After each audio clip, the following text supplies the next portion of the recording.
In nursing, the difference between stabilizing a patient and losing them is the ability to spot a specific physiological pattern before it accelerates. That starts with identifying the boundaries of the damage. Is the disease restricted to an isolated joint, spreading across systemic organs, or collapsing the entire physiological system, only to ache more intensely as the patient moves? Over time, you'll see Bouchard's nodes on the middle finger joints and Heberden's nodes right at the tips.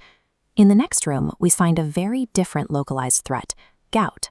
While osteoarthritis is a slow structural decline, gout is a sudden inflammatory strike caused by uric acid crystals wedging into the joint space. The presentation is unmistakable, a red, hot, swollen big toe that appears almost overnight. The intervention is immediate. Remove the triggers by cutting red meat and alcohol from the diet, and push fluids to flush the crystals out. Differentiating between these two localized attacks, the structural and the inflammatory, is the only way to intervene before a single joint suffers permanent damage. As we move into the next ward, the acuity rises. We're no longer looking at local wear and tear. We're dealing with a systemic misfire, where the immune system is actively attacking the patient's own body. This is where we separate osteoarthritis from rheumatoid arthritis. RA is an autoimmune inflammatory disease. Because the attack is systemic, it hits joints symmetrically on both sides of the body, and that morning stiffness doesn't go away. It lingers for well over 30 minutes. The evidence of this active inflammation is visible here in the hands. The joints are visibly swollen, red, and beginning to shift into permanent deformities that have nothing to do with mechanical use. When a patient presents with chronic widespread pain and exhaustion, you have to rule out fibromyalgia. It mimics the fatigue of RA, but the key distinction is in the blood work. A fibromyalgia patient will have completely normal inflammatory markers.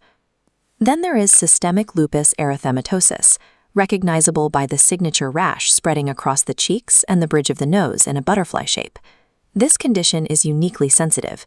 Even a few minutes of UV light can trigger a severe systemic flare. But the true danger of lupus often hides in the kidneys. By the time a nurse notices protein in the urine or a climb in creatinine, lupus nephritis has already begun damaging the filtration system.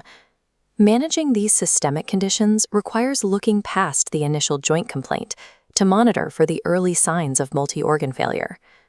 At the medication cart, we find methotrexate.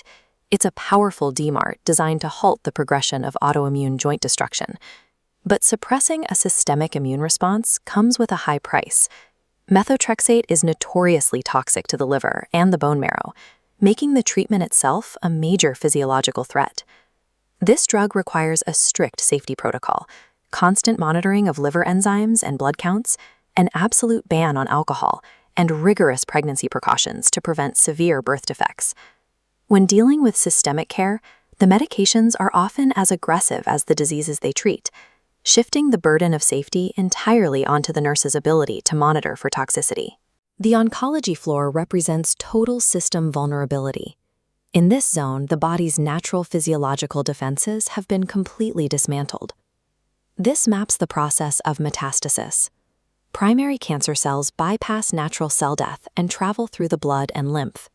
You can trace the path here, showing how a tumor in the colon seeds secondary growth in the liver and lungs.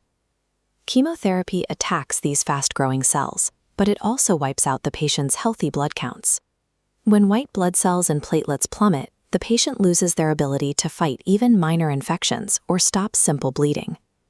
This vulnerability requires an artificial shield. We implement neutropenic precautions, use only the mildest soaps on fragile skin, and keep patients shielded from direct sunlight to prevent chemical burns. Oncology care is the process of providing an external defense for a patient who can no longer protect themselves. The shift ends with a period of high-alert triage. You have to be able to identify 3 specific emergencies that can collapse a compromised system in minutes. First is superior vena cava syndrome. If a chest tumor compresses the SVC, blood backs up into the upper body. When you see facial swelling and distended neck veins, the priority is to immediately sit the patient up in high Fowlers to relieve that pressure. Then there is spinal cord compression.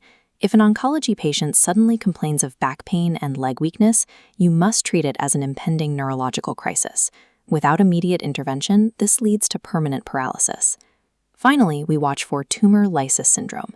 This happens when chemotherapy is so effective that massive numbers of cancer cells burst at once, dumping their internal contents directly into the blood. The lab pattern for tumor lysis is unmistakable: potassium and uric acid spiking to lethal levels while calcium drops. To protect the heart from these electrolyte shifts, you must immediately push IV fluids and begin continuous cardiac monitoring. Tracing the scope of the attack, from the mechanical grinding of a joint to the systemic collapse of an oncologic emergency, is what allows a nurse to anticipate a patient's next failure before it happens.